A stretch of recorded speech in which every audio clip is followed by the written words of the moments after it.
Alexandre Delval, je fais de la géopolitique, j'écris des ouvrages, j'enseigne la géopolitique, j'ai aussi l'activité de consultant. Cette discipline, elle est fascinante parce qu'elle permet d'étudier à la fois le terrorisme, mais aussi toutes sortes d'actualités, comme par exemple la montée de la Chine, le multipolarisme, la nouvelle décolonisation, ce qu'on appelle la seconde décolonisation. En gros, c'est la désoccidentalisation du monde. Tout ça, c'est mes thèmes de prédiction.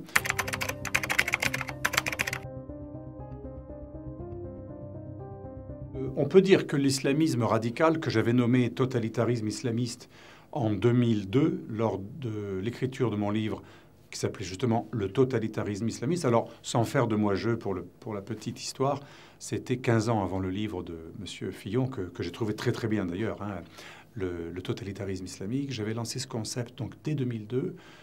Même un peu avant, en 97, dans un de mes premiers livres, Islamisme États-Unis. Mais pourquoi? Parce que justement, le totalitarisme islamiste n'est pas un simple intégrisme, comme on voudrait nous le faire croire. Un intégrisme, ça a toujours existé et c'est pas forcément menaçant. Un intégriste, s'il est chez lui, dans son quartier, s'il n'ennuie personne à l'école, s'il n'impose pas aux autres son mode de vie, on peut ne pas l'aimer, mais à la limite, il n'est pas forcément dangereux. Tandis qu'un totalitarisme, à la différence de l'intégrisme, le totalitarisme est nécessairement violent, dominateur, expansionniste, suprémaciste. Et donc j'ai voulu montrer qu'un type qui égorge des femmes enceintes, qui se fait sauter dans des immeubles, dans des crèches, donc le 11 septembre, le Hamas en Israël, Al-Qaïda, Daesh, qui viole des femmes en masse, ce genre de phénomène barbare, mais presque industriel, un peu comme les nazis, mais aussi avec un côté qui rappelle aussi le totalitarisme communiste. Là, on est beaucoup plus dans une comparaison avec le nazisme et le communisme, le plus radical, qu'avec un intégrisme. Un exemple qui peut permettre à nos lecteurs et nos auditeurs de très bien comprendre, un intégriste témoin de Jéhovah, par exemple, ou Lubavitch, ou catho-intégriste, ou évangélique protestant. Meilleur exemple, Amish, les fameux Amish qui sont ultra pacifistes. Et ils vivent pourtant comme au Moyen-Âge, sans électricité. Mais ils préfèrent mourir que d'employer la violence, notamment les Amish. Donc on peut être un véritable intégriste. Les Amish sont de véritables intégristes, mais totalement anti-violents. Anti-violence. Et ça montre bien que ça n'a rien à voir avec l'intégrisme. Ou plutôt, ça peut avoir à voir, mais ce n'est pas la même catégorie. Donc voilà, on a affaire, et je sais pour répondre à cette question, est-ce que l'islamisme est une menace? Oui, c'est une menace lorsque l'islamisme est violent, totalitaire, et qu'il est dans une phase d'expansion, et qu'il veut éliminer ses opposants. Parce que la terreur, c'est un système de gouvernement de tous les totalitarismes. Mais le totalitarisme islamiste est violent même avant même d'être violent. Je m'explique.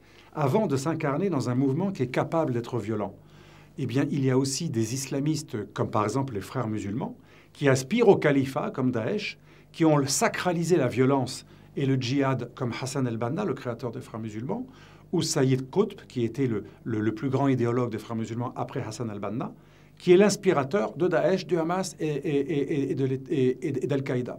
Donc, une menace peut être en action, c'est un peu comme le nazisme en action, Troisième Reich, mais une menace, avant d'être violente en action, elle peut être subversive, c'est-à-dire elle va gagner des consciences en s'infiltrant avant de passer à la phase d'action.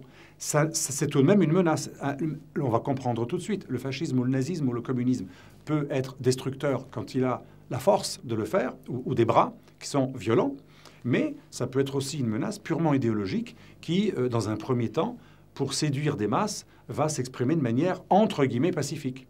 Donc l'islamisme, que ce soit les coupeurs de tête, c'est la partie violente en action, ou les coupeurs de langue, c'est ceux qui manient le politiquement correct pour faire passer leurs idées séparatistes, communautaristes, comme dit très bien le président Macron, c'est du séparatisme, eh bien c'est déjà une menace. Donc c'est une menace à la fois idéologique, coupeurs de langue, qui veulent vous faire taire en instrumentalisant, par exemple, les valeurs de la démocratie, de la tolérance, de l'antiracisme. Ça, c'est les frères musulmans, typiquement, mais aussi les Turcs du Miligulush, qui sont très actifs et qui sont très, très forts dans cette instrumentalisation de l'intérieur des valeurs des démocraties.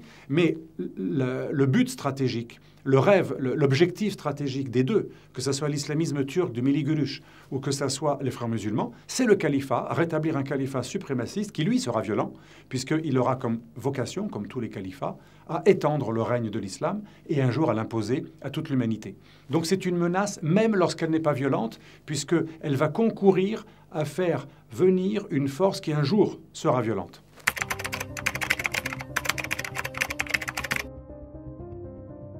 Je pense qu'il y a une complicité de l'Occident à deux niveaux. Premier niveau, ça va plaire à mes amis arabes parce que c'est leur grande thèse, les nationalistes arabes, mais en plus c'est une thèse réelle. C'était mon premier livre en 97 qu'il avait beaucoup développé à la suite du général gallois qui avait écrit Le soleil d'Allah aveugle l'Occident. Moi j'avais écrit Islamisme, États-Unis, une alliance contre l'Europe. Premier niveau, l'Occident dans la lutte contre le communisme et dans la lutte contre, ensuite, à la fin du communisme, contre la Russie elle-même. Donc contre l'URSS en Afghanistan, contre la Russie, contre la Serbie, contre l'Irak après la guerre froide. Dans un contexte donc stratégique atlantiste, l'Occident au sens atlantiste américano-anglais du terme a énormément aidé la menace islamiste à prospérer parce que c'était une sorte de bélier contre le communisme soviétique dans un premier temps et contre les États souverains ou souverainistes, laïcs arabes ou ex-yougoslaves ou Russie dans un second temps, puisque la doctrine de l'OTAN, c'était d'empêcher que la Russie et ses amis développent ce qu'ils appellent le Heartland. C'était l'idée de contenir le Heartland, la fameuse doctrine de l'OTAN, encercler la Russie et ses amis, les endiguer, les encercler, même le rollback, les refouler. Et dans cette stratégie foncièrement anti-russe et pas uniquement anti-communiste, il y a eu énormément d'aide à toutes sortes de mouvements islamistes. Deuxième niveau de coopération de l'Occident avec l'islamisme, c'est la suite de la première chose, par exemple la guerre en Irak, ou la guerre de regime change, de changement de régime en Libye, donc à plusieurs années d'intervalle. Ces guerres au Moyen-Orient ou en Afrique du Nord, enfin en Libye, ont énormément aidé à créer des trous noirs géopolitiques, un vide d'État que les islamistes djihadistes ou frères musulmans ont rempli. Et troisième niveau, là c'est plus idéologique, c'est qu'une grande partie du monde, à la fois pas uniquement de gauche et d'extrême gauche, mais également politiquement correct, je m'explique. Il n'y a pas que l'extrême gauche islamo-gauchiste qui aide idéologiquement les islamistes, il y a aussi des libéraux libertaires à la Trudeau, Justin Trudeau. Hein, et le premier Macron, avant de devenir très lucide, Macron était un peu dans cette idée très sincère. D'ailleurs, chacun a le droit d'avoir son truc, son voile, sa piscine séparée, etc. Donc il y a les libéraux libertaires qui sont un petit peu anarchistes d'une certaine manière, et ils n'ont pas de soucis identitaires, ils ne croient qu'en la matière, c'est un peu Guy Sormand, vous savez, c'est ces libéraux très libertaires, en gros, il faut laisser faire. Ce politiquement correct-là, au nom du droit à la différence, des théories de l'inclusion, de la polyarchie, etc., en gros, il faut accepter le communautarisme. Ça, c'est par idéologie, je dirais, un peu par je m'en foutisme ou par libertarisme. On est contre la contrainte. Et d'autres, alors là, c'est beaucoup plus fort, c'est plus subjectif, c'est les islamo-gauchistes, c'est-à-dire pas toute la gauche, il faut être honnête. Hein, il y a des vrais marxistes qui sont sincèrement athées et anti-islamistes comme ils sont anti-chrétiens. Mais il y a aussi toute une gauche qui a un peu trahi ses propres idéaux pour privilégier la lutte contre l'Occident impérialiste, le sionisme, contre tout ce qu'ils détestent, par tiers-mondisme. Ils se sont alliés avec les pires barbus, alors que normalement, leur idéologie athée devrait être la plus hostile aux islamistes. Et d'ailleurs, dans beaucoup de pays musulmans, les premières cibles des islamistes furent des communistes, que ce soit dans la guerre d'Afghanistan ou par la suite les intellectuels algériens massacrés par les islamistes dans les années 80-90. Donc voilà, l'Occident est complice directement par des guerres stupides et complice directement par une stratégie de l'OTAN qui préfère juger comme ennemi la Russie plutôt que l'islamisme radical. Je rappellerai quand même une phrase de Stoltenberg, ancien patron de l'OTAN. Il a dit « La menace russe est beaucoup plus forte et plus grave que l'islamisme radical, y compris de Daesh. » Il y a des atlantistes qui pensent que la Russie, c'est pire que Daesh. Et enfin, ce politiquement correct ou cet islamo-gauchisme qui font rentrer dans la bergerie le loup, que ce soit le loup islamiste ou le loup turc. Hein, on pourrait parler, je fais exprès le jeu de mots, parce que les loups gris, aujourd'hui, l'extrême droite turque, elle travaille de pair avec Erdogan. Et aujourd'hui, en France, une des menaces dont parlent nos renseignements militaires, mais aussi non militaires français, tous reconnaissent, moi j'en ai consulté beaucoup pour mon dernier livre, tous reconnaissent que la menace islamiste radicale, djihadiste, mais aussi idéologique, frères musulmans, ainsi que de l'autre côté la menace islamiste géopolitique incarnée par la Turquie, qui a fait une synthèse islamo-nationaliste ou national-islamiste, ce sont des menaces majeures pour la France et tous les pays d'Europe de l'Ouest.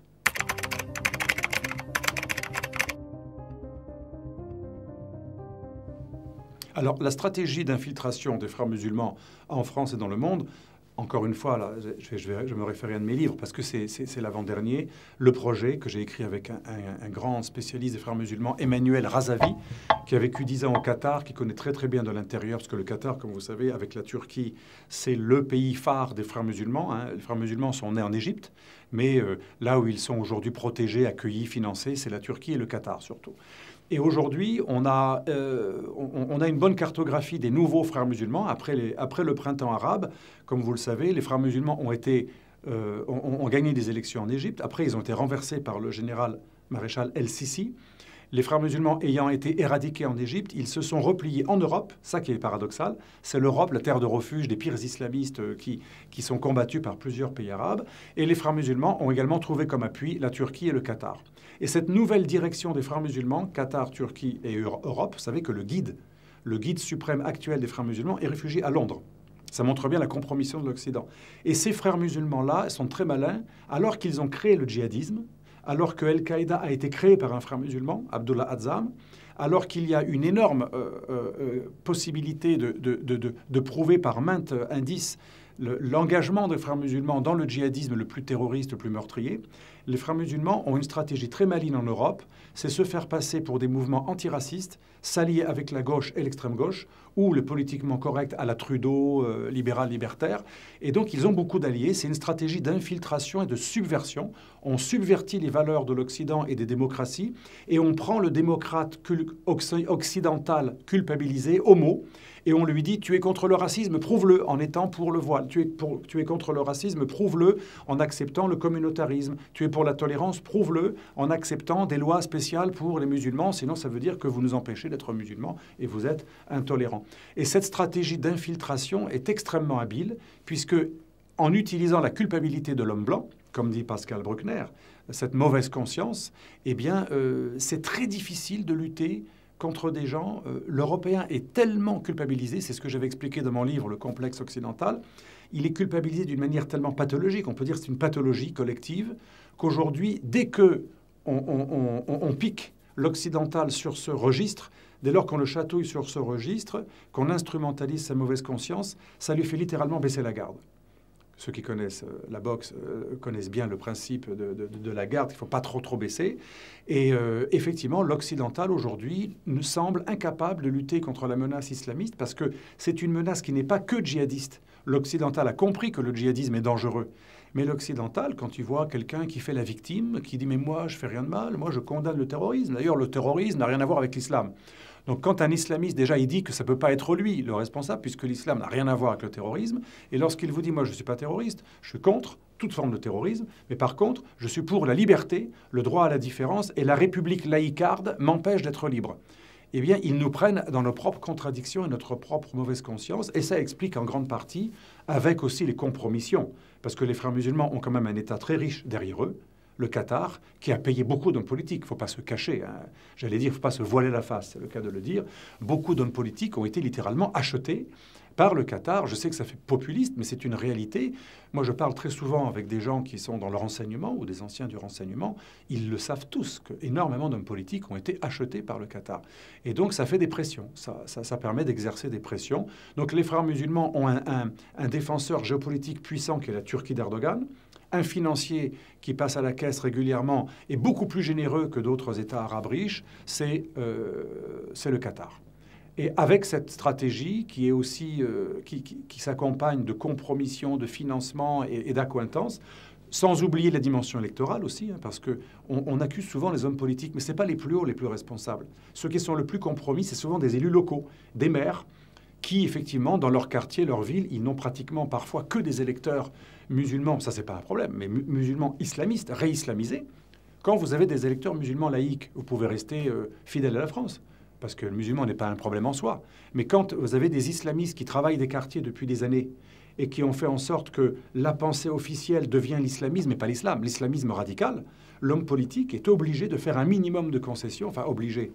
S'il n'a pas trop de morale et de patriotisme français, eh bien, Paris vaut bien une messe, ou Paris vaut bien une mosquée. Et c'est le résultat de Trappes, c'est le résultat de plusieurs villes, et pas que Trappes d'ailleurs. Hein. On a aussi beaucoup de villes en Belgique, en Suède, qui sont pratiquement entièrement quadrillées par des islamistes. Et tout cela est quand même très inquiétant, parce que ça veut dire que je ne crois pas, moi, au grand remplacement ou à la guerre civile totale, mais je crois par contre à des poches, un peu comme à Beyrouth. Je me rappelle quand j'étais jeune, il y avait Beyrouth chrétien, alors femmes en mini-jupe, casino, des affiches de Madonna dénudées sur les murs, et on allait au quartier chiite, tout le monde en noir, les femmes, on voyait à peine leur visage et on était dans une autre civilisation. C'est ça qui va nous arriver. À cause de ce séparatisme, comme disait M. Collomb, ben, on ne sera pas forcément en guerre, mais il y aura des endroits où on sera en dehors de la France et en dehors même de la République et des valeurs de l'Occident. On sera ailleurs.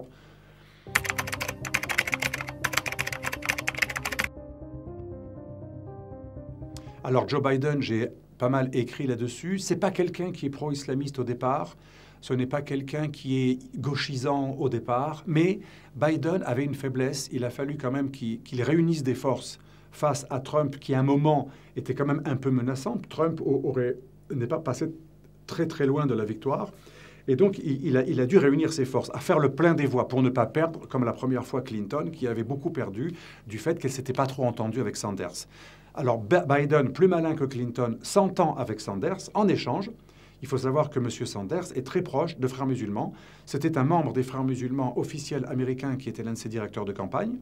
Et il était très lié au lobby islamiste du CAIR, Council of American Islamic Relations. Et quand M. Sanders a dit « je vais pleinement te soutenir, ça sera mieux pour toi que ce que j'ai fait avec Clinton, je vais vraiment te soutenir, en échange, tu prends une partie de mon islamo-gauchisme ».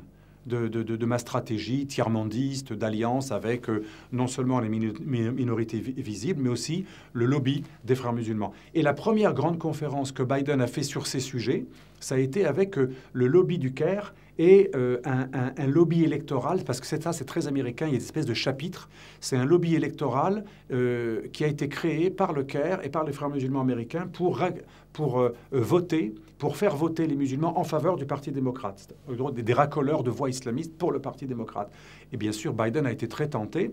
Donc on a plusieurs faisceaux. Les anciens Frères musulmans, il y en avait 6 qui étaient des grands collaborateurs d'Obama, dont Biden a hérité, et les Frères musulmans amis de Sanders, encore plus gauchistes ou islamo-gauchistes, dont M. Biden a également hérité. Donc tout porte à croire que Biden sera beaucoup plus cool, beaucoup plus laxiste et beaucoup plus bienveillant envers le lobby des Frères musulmans aux États-Unis que M. Trump. Pourquoi? Parce que Trump était tout à fait d'accord avec l'Arabie saoudite et les Émirats, qui sont en guerre contre les Frères musulmans. Trump était à fond contre les Frères musulmans parce que ses amis dans le Proche-Orient et le Moyen-Orient, aujourd'hui, sont en guerre contre les frères. Tandis que Biden, il écoute autant le Qatar que les Émirats ou l'Arabie saoudite. Donc voilà, pour plusieurs faisceaux et également par esprit démocrate. Vous savez que les démocrates, que ce soit Clinton ou Obama, étaient très engagés en faveur du frère musulman Mohamed Morsi, qui avait gagné les élections en Égypte. Et les démocrates ont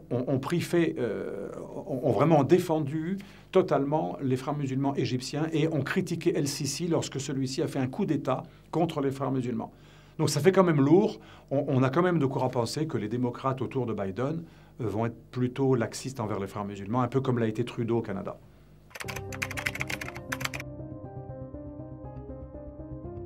Alors, la Turquie aujourd'hui est un danger pour la France pour 2 raisons au moins. Premièrement, en Méditerranée orientale, la France a des concessions pétrolières et gazières qu'elle a obtenues tout à fait légalement avec l'île de Chypre. Et elle est l'alliée stratégique d'un pays comme la Grèce. Et en plus, elle a des intérêts, une responsabilité en Méditerranée orientale avec son armée puissante pour veiller à une certaine stabilité en Méditerranée, notamment en Libye. Et aujourd'hui, la Turquie veut profiter du vide et de la guerre civile en Libye pour essayer de s'y implanter, de rétablir une sorte d'empire. À ce titre, il y a eu des altercations militaires.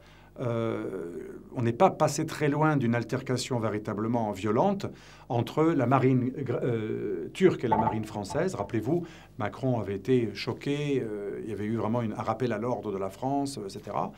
On a aussi Chypre, où Total a des concessions gazières dans la partie sud de Chypre, tout à fait légale, donc qui appartient à la République de Chypre. Et la Turquie, à un moment, a failli menacer les intérêts français lorsqu'elle a menacé les intérêts de l'entreprise Eni italienne, et Total était juste à côté. Donc la Turquie revendique un espace du sud de Chypre où il y a du gaz, et elle revendique le fait de pouvoir exploiter du gaz dans les zones qui ont été pourtant données en concession à des pays européens. Donc la Turquie empiète directement sur nos intérêts stratégiques et géoénergétiques. Autre chose, là c'est un peu plus indirect, il y a un projet de gaz israélien qui passe par la Méditerranée et qui revient vers l'ouest de l'Europe, par la Méditerranée, en traversant.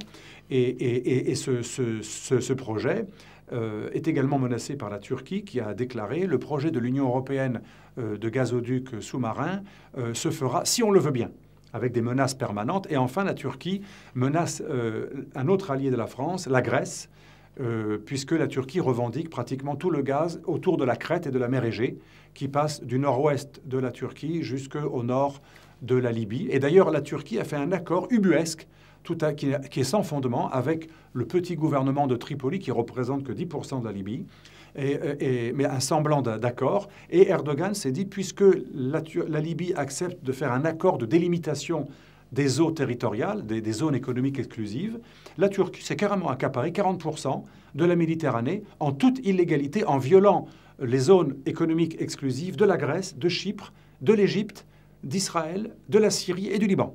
Parce que tous ces pays de la Méditerranée ont pas mal de gaz et ils ont partagé les différentes plaques, si vous voulez, les zones pour les concessions. Ils se sont délimités entre eux en fonction du droit international et la Turquie a dénoncé toutes ces limites entre pays au niveau de la mer Méditerranée, parce que la Turquie n'a pas trop son mot à dire, elle a presque rien en Méditerranée orientale. Alors du coup, elle revendique Chypre, pratiquement toute l'île de Chypre au niveau zone économique exclusive. Donc voilà, pour toutes ces raisons, c'est une menace pour l'Union européenne et la France, et les amis de la France, deux pays de l'Union européenne. Enfin, la Turquie est une menace en France, puisqu'aujourd'hui, depuis à peu près 2007, depuis qu'Erdogan a montré son vrai visage, avec l'histoire du procès Ergenekon. C'était un procès où déjà Erdogan voulait mettre tout le monde en prison en faisant croire qu'il était victime d'un coup d'État en 2007. En 2007, déjà, Erdogan a fait des discours très inquiétants, 2007-2008, en Allemagne et en France, où il invitait les Turcs et les musulmans en général, mais surtout au nom de la Turquie, à ne surtout pas s'intégrer, et il comparait l'intégration à un crime contre l'humanité. Et là, ça commence à être inquiétant. Deuxième chose, il a commencé à reprendre en main les mosquées contrôlées par le ministère turc de l'Éducation et de la Religion.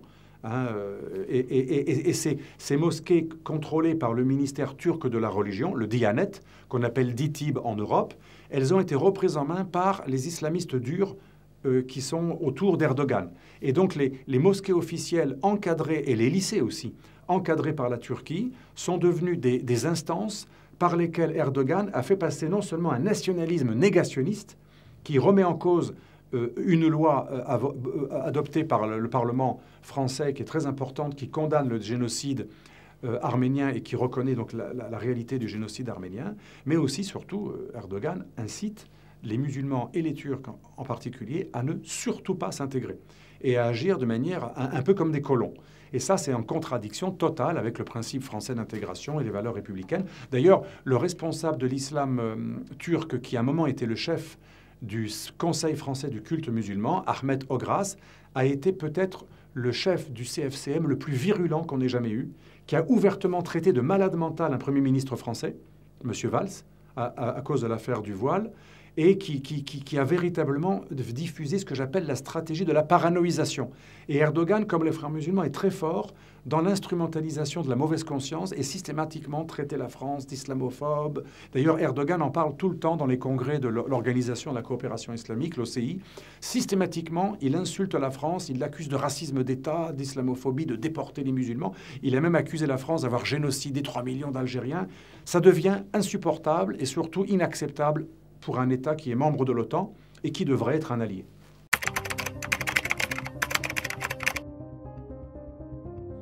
Alors, les réseaux turcs en France sont extrêmement efficaces. Moi, je le vois à mon petit niveau. Si je fais un article qui blesse les plus radicaux des nationalistes ou des islamistes turcs, j'ai peut-être 10 fois plus de protestations, d'insultes, de menaces que si je fais la même chose sur n'importe quel pays du monde, y compris les pays arabes.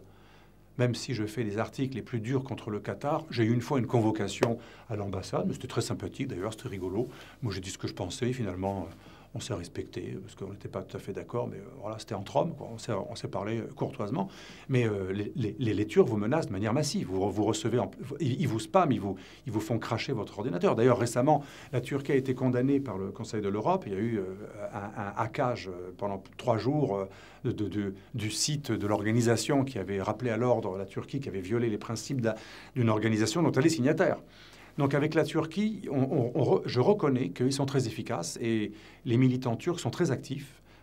Pas uniquement d'ailleurs dans la violence, la menace ou le hacking, etc., mais même dans le lobbying, même de séduction. Hein. Je vois au Parlement européen, les militants nationalistes turcs ou islamistes turcs d'Erdogan sont extrêmement présents, sont très efficaces, très bien préparés, très bien formés, intelligents, avec des moyens. Ils invitent des gens, ils prennent du temps pour les rencontrer, ils les font venir en Turquie. L'Azerbaïdjan également est très très actif. L'Azerbaïdjan, par exemple, en Italie, moi j'ai un peu étudié ce dossier, ils ont acheté des centaines de journalistes. D'ailleurs, quand il y a eu la guerre Azerbaïdjan-Arménie, ça m'a frappé. En France, il y avait quand même une empathie envers les Arméniens. En Italie, une minorité de journalistes ont défendu les Arméniens qui étaient massacrés par l'Azerbaïdjan et la Turquie avec leurs djihadistes qui étaient exfiltrés de Syrie. Et l'une des raisons, c'est qu'en Italie, il y a eu énormément de lobbying azéri qui a acheté énormément de gens. Pour des raisons liées à l'OTAN, l'Italie est un pays très atlantiste avec une flotte américaine, etc. Donc voilà, moi je remarque d'un point de vue géopolitique, vous savez, nous on ne juge pas moralement. Hein, enfin, on peut juger moralement de temps en temps, mais la géopolitique, ce n'est pas du moralisme. Hein. D'un point de vue purement technique, chapeau, les Turcs et les Azéris sont extrêmement actifs, extrêmement virulents. Et si on compare avec d'autres États, même Israël, la Serbie, quand il y avait eu la guerre en Serbie, je pense que c'est peut-être l'État qui a le meilleur soft power ou lobbyisme avec les États-Unis. C'est peut-être l'État qui a le lobbyisme le plus efficace pour retourner des gens, pour faire pression, pour intimider, mais pas que intimider, aussi parfois convaincre. Alors, effectivement, la petite Arménie à côté, elle pèse pas lourd. Elle a sa diaspora. Là, c'est un peu sentimental. En France, il y a une philo-arménité, parce que beaucoup de gens ont un copain arménien, ou ils ont vu Aznavour, etc. Mais il n'y a pas du tout le même genre de moyens. On peut dire que le rapport est de 1 à 1000. L'argent turc et azéri, c'est quelque chose d'extraordinaire. Et les troupes sont très nombreuses, parce qu'il y a beaucoup de mouvements islamistes et beaucoup de mouvements nationalistes qui sont très fanatiques, au sens, pas jugement moral du terme, mais au sens déterminé. Il y a une véritable détermination. Et en face, il n'y a pas grand-chose.